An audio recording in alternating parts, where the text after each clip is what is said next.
So aku baru balik dari Japan, nampak ni banyak gila kasut customer dan juga banyak juga aksesoris bola, tapi kita nak tengok hari ni Mizuno Zero Glide Laces. So seperti Mizuno punya grip socks dengan Tabio punya grip socks, tali ni pun ada banyak warna dan banyak saiz daripada 100cm kepada 150cm bergantung kepada saiz kasut korang. Lagi besar, lagi panjang lah tali diperlukan. Nampak ni, ada warna hitam, merah, hijau, kuning, pink, purple, dark blue, lepas tu ada blue lagi, lepas tu ada warna apa ni, silver, gold, wine red, macam black dan juga neon. So macam-macam warna kat sini.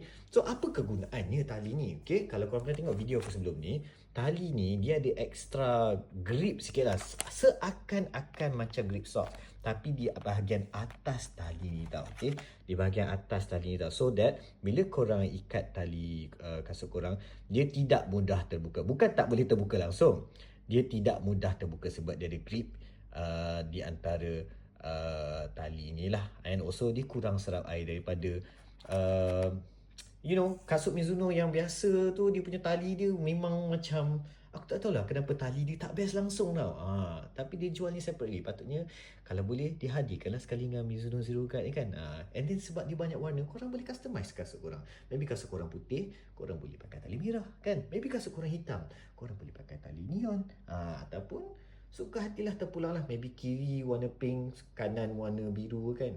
Terpulang lah. So kalau korang nak pakai tak tali Mizuno Zero Glide ni?